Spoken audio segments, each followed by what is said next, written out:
Hello guys, നമ്മളിപ്പോൾ ഉള്ളത് മധുര ജംഗ്ഷനില്ല. ഇവിടെ ഇപ്പോൾ ഒരു മഴയൊക്കെ പെയ്യുന്നുണ്ട് കേട്ടോ. നാട്ടിലങ്ങനെ ആയിരുന്നല്ലോ, ഇപ്പോൾ ഏതെങ്കിലും കുറച്ച് ശമനമൊക്കെ ഉണ്ട്. നമ്മളിന്ന് ന്യൂഡൽഹി യാത്രയിലോട്ടാ. കേരളത്തിൽ നിന്ന് ഒരുപാട് ടിക്കറ്റുകൾ നോക്കിയെങ്കിലും എല്ലാത്തിലും വെയിറ്റ് ലിസ്റ്റ് ആയിരുന്നു. കിട്ടുന്നൊരു ഉറപ്പില്ലാത്തതുകൊണ്ട് അങ്ങനെ നമ്മൾ കേരളം വിട്ട് നോക്കി. അങ്ങനത്തെ ഈ മധുര ജംഗ്ഷനിൽ നോക്കി. Train number 12651 Tamil Nadu Sampark Kranti express. ഈ ഒരു ട്രെയിനിലാണ് നമ്മൾ യാത്രയും പോകുന്നത്. അപ്പോൾ ആ ഒരു യാത്രയുടെ വിശേഷങ്ങളാണ് ഞാനിതിൽ ഉൾപ്പെടുത്തിക്കുന്നത്. അതിനു മുമ്പ് എൻ്റെ ഒരു കുഞ്ഞു ചാനൽ സബ്സ്ക്രൈബ് ചെയ്തവർ ജസ്റ്റ് ഒന്ന് ചെയ്തു വിടണം. അധികം പണിയൊന്നുമില്ലല്ലോ, ഒന്ന് ചെയ്തുവിട മാഷേ. അപ്പോൾ നമുക്കേതായാലും വീഡിയോയിലോട്ട് പോകാം.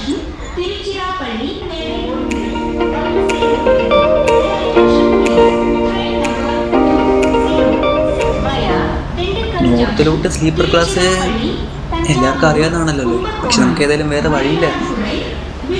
ഈസിയിലൊക്കെ എല്ലാം നല്ല വെയിറ്റിംഗ് ലിസ്റ്റ് ആയിരുന്നു, കിട്ടാൻ ഒരു ചാൻസ് ഉണ്ടായിരുന്നില്ല. പിന്നെ ഈ എക്സ്പീരിയൻസ് എന്താണെന്ന് അറിയാമെന്ന് വെച്ചു, അങ്ങനെ നമ്മൾ ഈ സ്ലീപ്പർ ക്ലാസ് ബുക്ക് ചെയ്തു.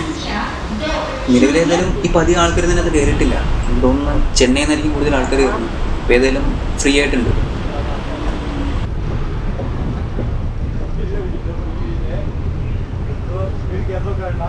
അങ്ങനെ ഏതായാലും നമ്മൾ ട്രെയിൻ സ്റ്റാർട്ട് ചെയ്തിട്ടുണ്ട്. അപ്പോൾ ഇനി കൂടുതൽ വിശേഷങ്ങളൊന്നുമില്ല, എല്ലാം കാലത്ത് നോക്കാം.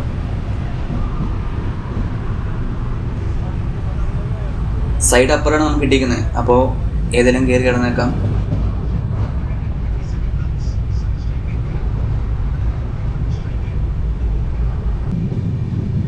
അങ്ങനെ നമ്മുടെ യാത്രയുടെ ആദ്യത്തെ പകരെത്തിക്കുന്നത്.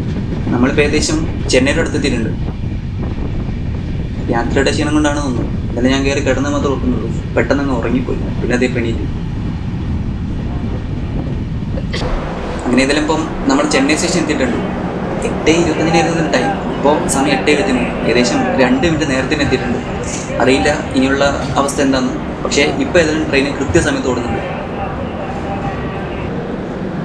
ഇനി ഒരു ട്രെയിനിൻ്റെ അടുത്ത സ്റ്റേഷൻ വരുന്നത് ഏകദേശം 3:40 വിജയവാഡയിലാണ്. അപ്പം അത് വേറെ പണിയൊന്നും ഇല്ലാത്തതുകൊണ്ട് എന്തെങ്കിലുമൊക്കെ വാങ്ങി നമുക്കങ്ങ് കയറിയിരിക്കാം. ചെന്നൈയിൽ മെയിനായിട്ടും 2 സ്റ്റേഷൻസ് ഉള്ളത്. ഒന്ന് ചെന്നൈ സെൻട്രൽ, പിന്നെ ചെന്നൈ എഗ്മോർ. രണ്ടും അത്യാവശ്യം നല്ല വലുപ്പമുള്ള സ്റ്റേഷൻസാണ്. ഇവിടെ നിന്നും ഇപ്പം അധികം ആൾക്കാർ കയറിയിട്ടൊന്നും കാണാൻ പറ്റില്ല. സീറ്റുകൾ ഏകദേശം ഫില്ലായിട്ടുണ്ട്, അല്ലാതെ അങ്ങനെ ഒരു വലിയ തിരക്ക് വന്നിട്ടില്ല.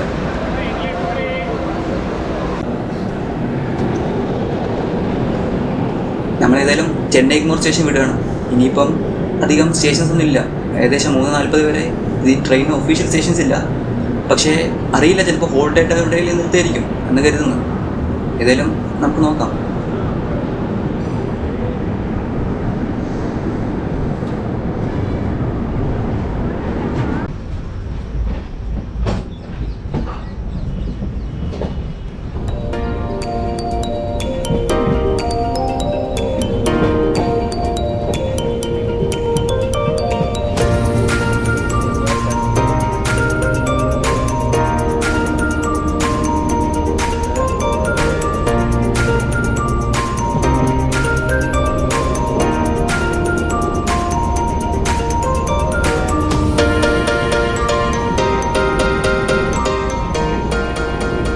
ട്രെയിൻ ഏതായാലും അവിടെ നിർത്തിയ ശേഷം പിന്നെ അവിടെ നിർത്തിയിട്ടില്ല, ഇങ്ങനെ വരുന്നുണ്ട്. അതിനിടയ്ക്ക് ഞാൻ കണ്ടൊരു കാഴ്ചയാണ് ഈ കാണുന്നത്. ഇതൊരു നദിയാണെന്ന് തോന്നുന്നു കാണുമ്പോൾ. പക്ഷേ ഇതിനകത്ത് വെള്ളം കയറിയിട്ട് എത്ര കാലം എന്ന് സത്യമായിട്ട് അറിയുന്നില്ല. അത്രയും വരണ്ടങ്ങ് നിങ്ങൾക്ക് കാണാൻ പറ്റുന്നുണ്ടല്ലോ അല്ലേ ഞാൻ പറയുന്നതിനേക്കാളും. ഒരു ഗ്രൗണ്ടായിട്ട് ഉപയോഗിക്കാൻ പറ്റുന്ന രീതിക്ക് അപ്പോൾ കിടക്കുന്നു.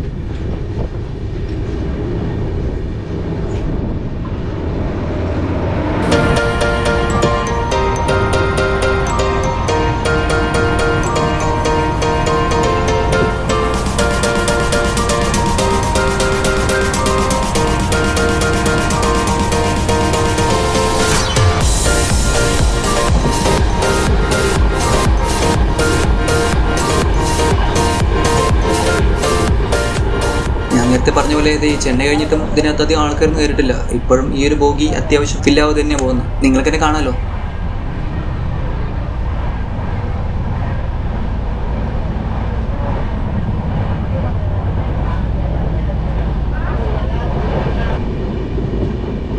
അങ്ങനെ എല്ലാം നല്ല രീതിക്ക് പോകരുന്നു. അപ്പോഴുണ്ട് ഇതാ ഇതിനകത്ത് ട്രെയിൻ ഇപ്പം ഡൈവേർട്ട് ഇരുന്ന് കാണിക്കുന്നു.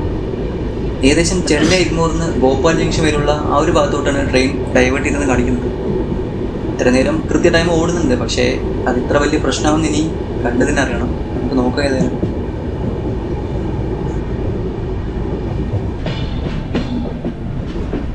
അങ്ങനെ കുറേ ദൂരം ഓടിയിട്ട് ഇപ്പോൾ ഏതാണ്ട് സ്റ്റേഷനിലോട്ട് കയറിയിട്ടുണ്ട്. പക്ഷേ ഇവിടെയും സ്റ്റോപ്പ് ഉള്ളതായിട്ട് അറിയുന്നില്ല. ഗുണ്ടക്കൽ ജംഗ്ഷൻ എന്നാണ് ആ ഒരു സ്റ്റേഷൻ്റെ പേര് കാണുന്നത്.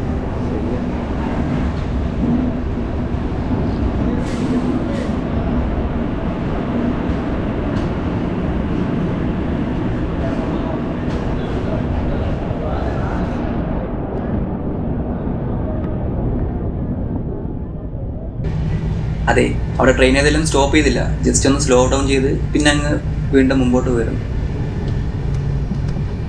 ഇവിടെയൊക്കെ നല്ല വരൾച്ച കേട്ടോ. വെള്ളം ഒട്ടും കാണാൻ പറ്റുന്നില്ല. നമുക്ക് കണ്ണെത്താ ദൂരത്ത് വെള്ളം എവിടെയും കാണാൻ പറ്റുന്നില്ല. അത്യാവശ്യം ചൂടുമായിട്ടുണ്ട്. സ്ലീപ്പർ ക്ലാസ്സിൻ്റെതായ ബുദ്ധിമുട്ടുകൾ ചെറുതായിട്ട് തുടങ്ങിയിട്ടുണ്ട്. റൂട്ട് മാറ്റിയത് ഏതെങ്കിലും ഇപ്പം നല്ലൊരു പണിയാവുമെന്ന് തോന്നുന്നത്. കാരണം ഇപ്പം തന്നെ അത്യാവശ്യം കുറേ മണിക്കൂറുകൾ ലേറ്റായി വരുന്നുണ്ട്. അപ്പോൾ എങ്ങോട്ടാ പോകുന്നൊരു പിടിയില്ല. ഏതായാലും നേരം ഇരുട്ടി തുടങ്ങിയിട്ടുണ്ട്. ഇവിടെ മഴയുടെ ലക്ഷണം കൂടെ ഉണ്ട് കേട്ടോ ആ ഒരു സൈഡ്.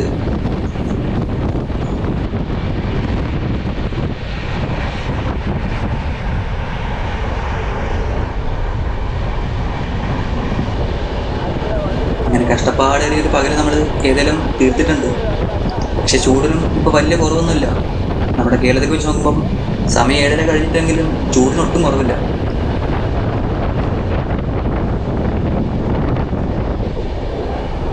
ഇപ്പം ഏതായാലും ആശ്വാസം എന്ന് പറയുന്നത് ട്രെയിനകത്ത് ഇപ്പോഴും അധികം ആൾക്കാർ കയറിയിട്ടില്ല. ചിലപ്പോൾ ഡൈവേർട്ട് ചെയ്തുകൊണ്ടാവാം, എന്നാലും അത്യാവശ്യം ഫില്ലാവാതെയാണ് ഇപ്പോഴും ഓടിക്കൊണ്ടിരിക്കുന്നത്. അതിനിടയ്ക്ക് നമുക്ക് 2 കൂട്ടുകാരെയും കിട്ടിയിട്ടുണ്ട്. ഒന്ന് ജയ്പൂരിൽ നിന്നുള്ള രാഹുൽ, പിന്നെ ജാർഖണ്ഡിൽ നിന്ന് ഒരു പാർട്ടി.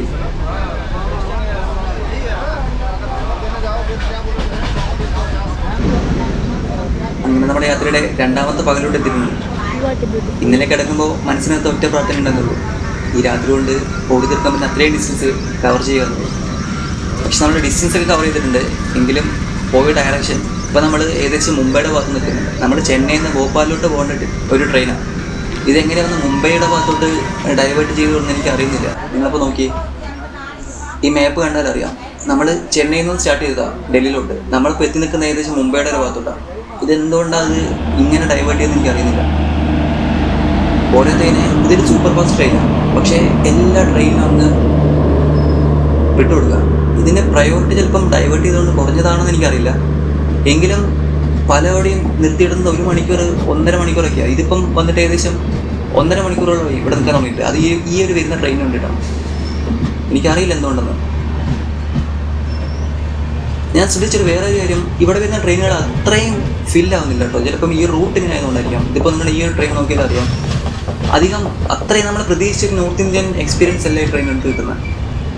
ഇന്നത്തെ ജനറൽ കോച്ചാണേലും അങ്ങനെ വലിയൊരു കുത്തിത്തിരക്കൊന്നും കാണാൻ പറ്റുന്നില്ല. ചിലപ്പം ഈ ഒരു ഡയറക്ഷനോ റൂട്ടോ ഇങ്ങനെ ആയതുകൊണ്ടായിരിക്കാം.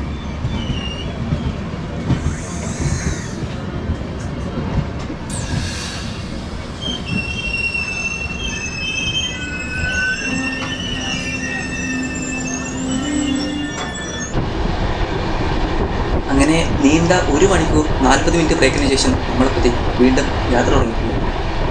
സമയം ഏകദേശം 9 മണിയായിട്ടുള്ളൂ. പക്ഷെ ഇപ്പം തന്നെ ഇവിടെ നമ്മുടെ നാട്ടിൽ ഏകദേശം 2 മണിയുടെ ചൂടാണ്.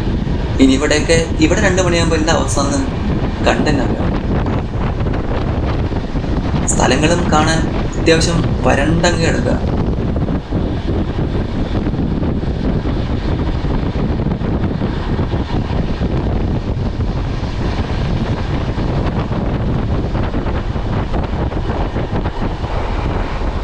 അങ്ങനെ നമ്മൾ കുറേ ഓടി ഇപ്പോൾ മധ്യപ്രദേശിലോട്ട് കിടന്നിട്ടുണ്ട്. ഇവിടെ വന്നപ്പോൾ കണ്ടൊരു കാഴ്ച എന്ന് പറയുന്നത് ഈ ഒരു പച്ചപ്പാണ്. ഞാൻ പറയുന്നത് നിങ്ങൾക്ക് എത്രത്തോളം മനസ്സിലാവുമെന്ന് എനിക്കറിയില്ല. പക്ഷെ എത്രയും നേരം കണ്ട ആ ഒരു വരൾച്ചയ്ക്ക് ശേഷം ഇപ്പോൾ ഈ കാണുന്നൊരു പച്ചപ്പുണ്ടല്ലോ, അത് തരുന്നൊരു സുഖം അത് പറഞ്ഞറിയിക്കാൻ പറ്റത്തുള്ളൂ.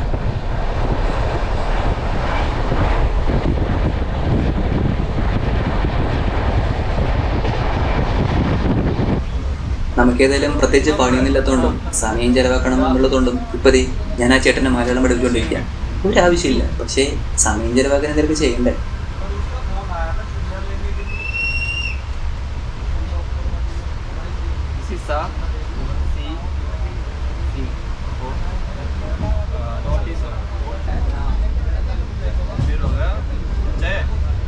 പക്ഷെ അതുകൊണ്ടും നമ്മൾ നിർത്തിയില്ല. ആ ചേട്ടനെ ഒന്ന് മാർവാരി രംഗങ്ങളിൽ ഞാൻ ഇങ്ങോട്ടും പഠിച്ചു.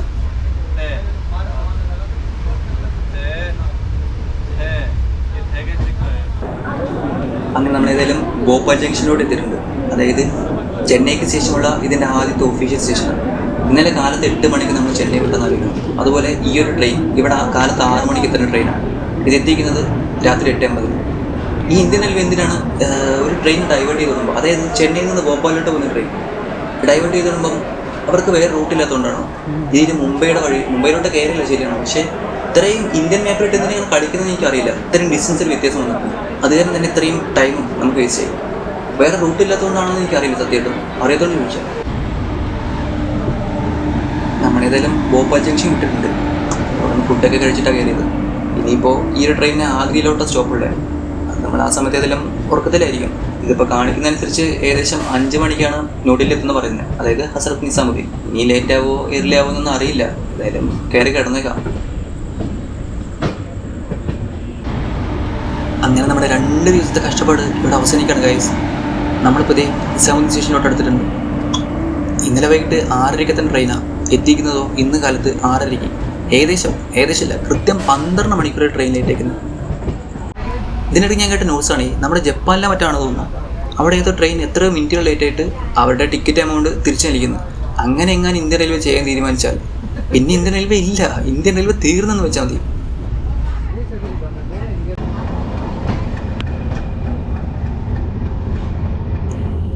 നമ്മളേതായാലും ബാഗെല്ലാം പാക്ക് ചെയ്തിട്ടുണ്ട്.